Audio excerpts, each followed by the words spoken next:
Bismillahirrahmanirrahim. Assalamualaikum warahmatullahi wabarakatuh. Nama saya Ahmad Ridho Nasution, kelas B2.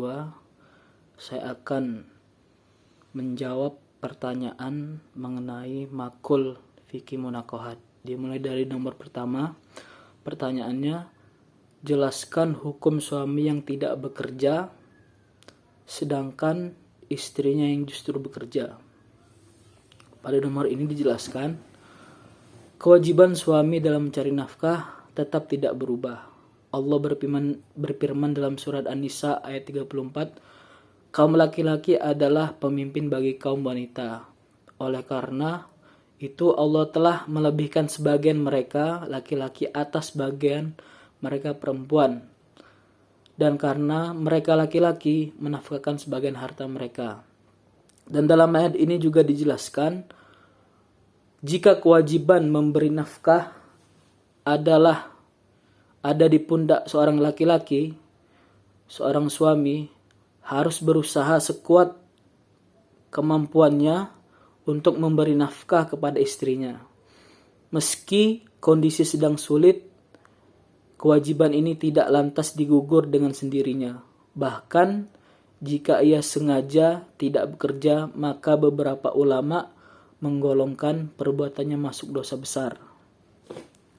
Kemudian untuk jawaban nomor 2, yaitu dengan soal bagaimana menurut pandangan hukum Islam tentang ketika istri tidak mau memberikan hak suami, jelaskan dengan dalil ayat, hadis atau rujukan kitab fikih yang lain. Dalam ini dijelaskan bahwa perlu diketahui melayani suami merupakan kewajiban utama bagi seorang istri yang tidak boleh ditinggalkan. Dari Talqu bin Ali Rasulullah SAW sabda yang artinya, apabila seorang suami mengajak istrinya untuk berkumpul, hendaknya wanita itu mendatanginya, sekalipun dia berada di dapur. Hadis di atas mengartikan bahwa seorang istri ini wajib melayani suami bila suami memintanya meski saat itu ia sedang ada pekerjaan lain. Hadis ini menganjurkan juga agar lebih memprioritaskan ajakan suami dibandingkan pekerjaan yang lain. Bila seorang istri melayani suaminya dengan bahagia, ikhlas dan sungguh sampai sang suami puas terhadapnya, maka surga menjadi hak bagi istri. Nomor 5, dengan soal bagaimana hukum suami mentalak istri melalui WA. Jelaskan dengan dalil ayat, hadis atau rujukan fikih. Dari nomor 5 ini jawabannya adalah jika permintaan talak itu dilakukan secara melalui pembicaraan telepon atau enggak secara langsung, maka para ulama mengatakan hal itu dianggap sah. Meskipun mungkin pembicaraan itu hanya didengarkan oleh kedua belah pihak tanpa ada saksi hukum, talak lewat telepon tetap sah. Akan lebih baik lagi jika pembicaraan yang berujung jatuhnya talak melalui telepon itu dilakukan dengan mengaktifkan loudspeaker sehingga banyak pihak yang mendengar. Dengan begitu adanya saksi yang dapat menyatakan kebenaran kalau suami telah menalak istrinya.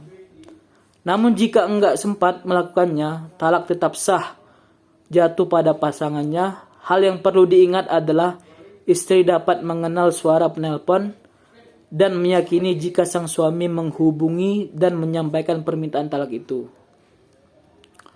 3 hal yang serius hukumnya dan candanya adalah juga serius hukumnya. Nikah, talak, dan memerdekakan budak, dan hukum asal pernikahan adalah konsisten. Tetap melangsungkan tali pernikahan sebab pudarnya tali pernikahan merupakan sesuatu hal yang paling dibenci oleh Allah, meskipun boleh dilakukan. Kemudian untuk nomor yang selanjutnya adalah nomor 7, yakni dengan pertanyaan, bolehkah istri mengajukan gugatan cerai, jelaskan dengan dalil ayat, hadis atau rujukan kitab fikih. Nomor 7 ini dijelaskan, seorang wanita atau istri boleh saja menggugat cerai suaminya, asalkan dengan syarat dan alasan yang jelas. Dalam sebuah hadis diriwayatkan, seorang wanita yang takut berbuat kufur karena ia tidak menyukai suaminya, meski suaminya memiliki perangai yang baik, diperbolehkan untuk menggugat cerainya. Dengan dalil dari Ibnu Abbas bahwasanya istri Sabit bin Qais mendatangi Nabi SAW berkata, "Wahai Rasulullah, aku tidak mencela Sabit bin Qais pada akhlak dan agamanya, namun aku takut berbuat kufur dalam Islam." Maka Nabi bersabda, "Apakah engkau mau mengembalikan kepada kebunnya?" Ia menjawab, "Ya Rasulullah." Lalu Nabi pun bersabda, "Ambillah kebunnya dan ceraikanlah." Dan ceraikanlah ia. Kemudian untuk nomor selanjutnya itu nomor 6, dengan pertanyaan bagaimana hukum suami yang mentalak istrinya tapi dalam keadaan mabuk. Nah, ini dalam keadaan mabuk. Jelaskan dengan dalil ayat atau rujukan kitab fikih.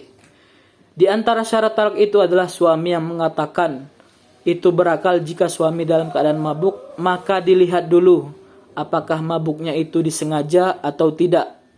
Karena mabuk itu ada dua keadaan. Pertama, orang yang mabuk dalam keadaan tidak sengaja, misalnya karena mengkonsumsi suatu makanan, kemudian mabuk padahal tidak sengaja untuk mabuk. Lalu dalam keadaan seperti itu ia menalak istrinya. Misal lainnya seperti mabuk dalam keadaan dipaksa. Kondisi seperti ini tidaklah jatuh talak berdasarkan ijma atau kesepakatan para ulama. Orang yang mabuk dalam keadaan sengaja seperti orang yang meminum miras dalam keadaan tahu dan atas pilihannya sendiri. Lalu dalam kondisi semacam itu ia menalak istrinya, hukum talak dalam kondisi kedua ini diperselisihkan oleh para ulama. Jumhur atau mayoritas ulama mengatakan bahwa talaknya itu jatuh, sedangkan ulama lainnya seperti pendapat lama dari Imam Asy-Syafi'i, pendapat yang dipilih oleh Al-Muzani, pendapat At-Tawawi salah seorang ulama besar Hanafiyah, dan pendapat lain dari Imam Ahmad menyatakan bahwa dalam keadaan mabuk sama sekali tidaklah sah, entah mabuknya disengaja ataupun tidak. Pendapat terakhir ini menjadi pendapat Abdul Abbas Ibnu Taimiyah berdasarkan firman Allah Surat An-Nisa ayat 43, "Ya ayyuhallazina amanu la taqrabus shalah wa antum sukara hatta ta'lamuna ma taqulun." Yang artinya, hai orang-orang yang beriman, janganlah kamu sholat sedang kamu dalam keadaan mabuk, sehingga kamu mengerti apa yang kamu ucapkan. Ayat ini secara jelas menunjukkan bahwa perkataan orang yang mabuk tidak teranggap karena ia sendiri tidak menyadari apa yang ia ucapkan. Salat dan ibadahnya pun tidak diterima dan tidak sah oleh Allah Subhanahu wa taala. Kemudian nomor 12 dengan soal apa hikmah disyariatkannya rujuk, jelaskan dengan dalil ayat atau hadis, rujuk kitab fikih. Hikmah dibolehkannya rujuk seorang suami kepada istrinya yang ditalak merupakan satu nikmat Allah, karena terkadang talak terjadi karena emosi, karena marah, dan terjadi tanpa ada pikir panjang akan akibat-akibat buruknya.